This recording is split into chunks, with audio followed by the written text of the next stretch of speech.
Hey everyone, it's Rose and that's Cher, and today I'm going to be making a video talking about Amy's life journey, calorie deficits, and how much weight she should be losing per week. So let's go ahead and we'll jump right into it.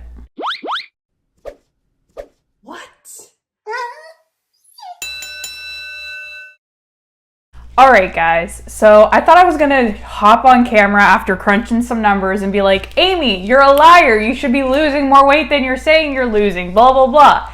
And then I sat down and crunched the numbers and I was like, oh crap, it seems like Amy's telling the truth. So I thought it was really important for me to hop on the camera and talk about it because I feel like I'm guilty, and I feel like there's other people that are guilty of saying, Amy, if you're being truthful with us, you should be losing weight a lot faster than you're losing weight. So I kind of wanted to come on here and talk about the numbers and the calculations that I've been doing, and in a way kind of defend Amy a little bit and what she's doing and how she's losing weight. So I'm gonna start talking about it. Got my notes here. Here we go. So I made a video, like it was the second video or third video I think I put up, talking about the numbers and Amberlyn Reed and how much weight she should be losing if she's really at a calorie deficit and blah blah blah. So I kind of and that was like a long video. This is hopefully not going to be that long, but I wanted to talk about it in regards to Amy. So I want to say it was 2 weeks ago now. She put up a video where she weighed around 475 pounds. I watched her most recent weigh-in. I didn't react to it for a couple of reasons, but I'm not going to react to it. But she weighed 471 in that video. And I was like, and she had made a claim that she was only going to eat 1,800 calories a day. She was on a fitness app thing, and they had given her a calorie allotment of 2,600 calories a day. She thought that was too much, so she was going to cut it down to 1,800 calories a day. I have been using an app that was like calculating my macros and things like that. I decided not to continue to use that app. Reason being is because it to me wasn't making much sense. It seemed a lot like MyFitnessPal at the very beginning, but the thing is that I didn't care for was that, okay, so it was giving me calories of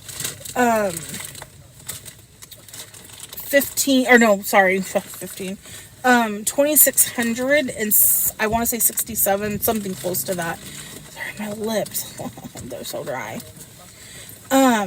And I personally, I think that's too many calories for me. That's just my opinion. I like, at this size, I like to be at 1,800, and that's where I just start, and then I start, coming down from there.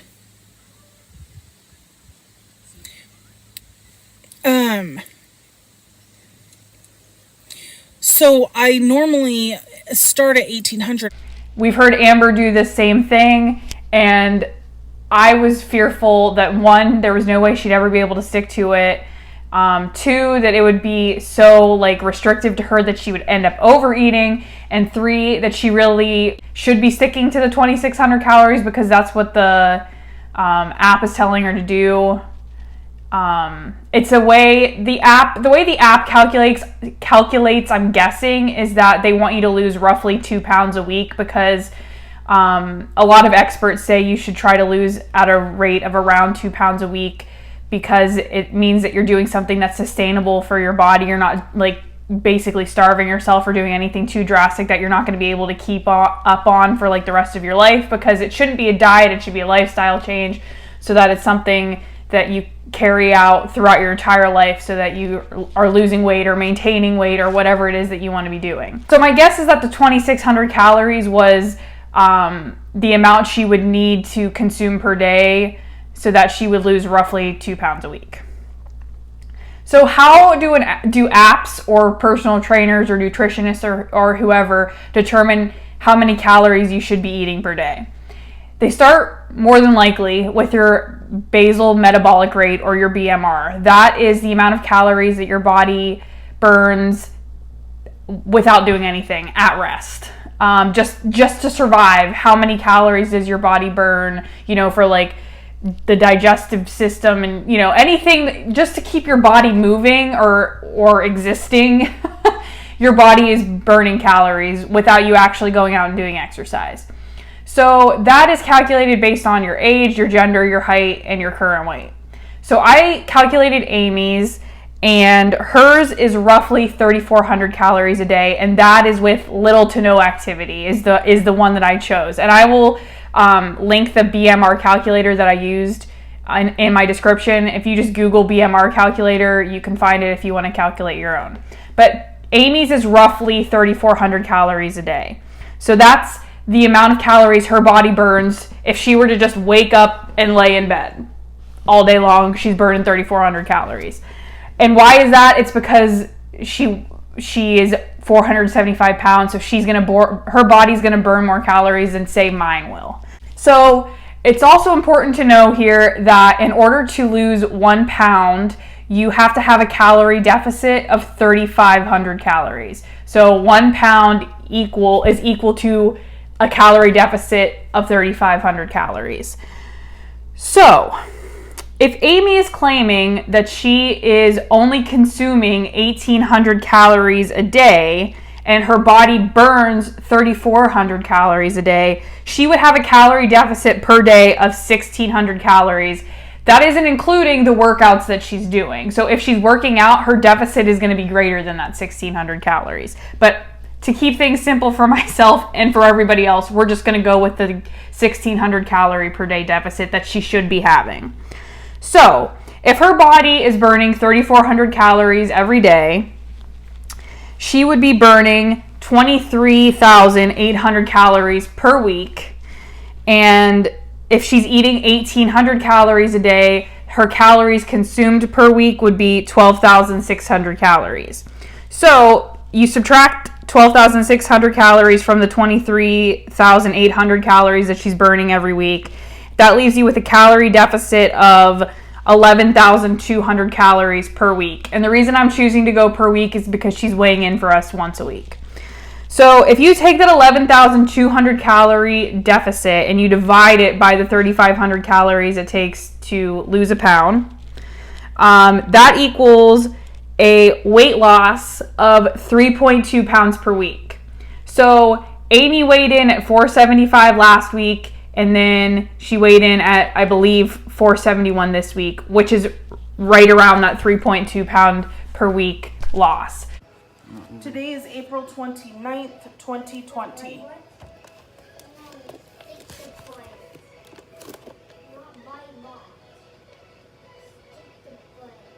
£471.2.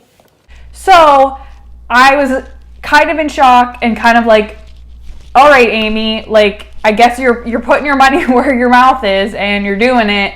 And I really thought I was gonna crunch some numbers and be like, this is the lie, but I can't have my Maury moment and be like, the lie detector determined that was a lie, because the numbers are telling me that based on what we're seeing, that she's telling the truth. Now I'm hopeful that this has only been 1 week where we've lost right around the 3 pounds. So if next week she keeps up with the 3 pound weight loss or 4 pound weight loss and we continue to see that every week, then we really do have something, concrete and accurate in these numbers and in what she's saying that she's doing. Now, it's important to keep in mind also that as she loses weight, her body is going to burn less calories at rest. So it's important to either cut down the number of calories you're consuming or start working out to increase the amount of calories that your body burns in a day, so that your calorie deficit continues to be a larger calorie deficit. So yeah, I wanted to get on here because I know that, I get on here and sometimes, kind of, call Amy out on her crap, but I think it's also important to get on here and applaud her when she is doing what she's doing and the science and the numbers back what she's doing and that she's being truthful, or at least for the time being, or at least for the 1 week of the weigh-in. I also think it's helpful for people to be able to learn about like BMR and things like that, so that if they want to sit down and try to figure out how many calories they want to consume in a week, they can do that on their own without having to use an app if they don't want to. So another thing I want to talk about in this video is my engagement pictures and everything, because I know that you guys, I talked about it in a video. I showed you guys some dresses I could wear. They've been pushed back until the fall because Disney still isn't open. They're not going to be open. And then by the time they do open, it's going to be hot AF in Florida. So my photographers and I decided that we're going to wait until September or October of next year. No, September or October of this year before we actually end up getting our engagement photos done. So one of my friends was kind enough to take pictures of my fiance and I so that we can at least get the save the dates out. I'll do a video, I think, where I kind of show you some of the pictures because they're funny pictures. We ended up doing them with like masks and stuff on. So anyway, and then you can see the dress that I picked because I ended up picking a dress that wasn't even in the video. I know I haven't been super consistent recently with my videos, so I want to thank you guys for kind of sticking around and hanging in there with me. It's a weird time. Obviously, you all know that. But finding the motivation to get on here and make a video is sometimes harder, especially just with everything going on right now. So anyway, more wedding content will be coming if that's something that you're interested in seeing, but obviously more reactions will be coming too. If there's any other kinds of videos kind of revolving around the science of weight loss or numbers or anything that you guys want me to talk about, I am more than willing to do so. So give me your suggestions or your questions down below. I want to thank you guys for watching. If you liked it, please give it a thumbs up. If you're interested in seeing more from me, please subscribe and hit the notification bell so you get notified when I upload. I always leave my Twitter and Instagram link down below so you can follow me over there if you'd like. Thank you again for watching. Don't forget to wash your hands, and I will see you in the next one.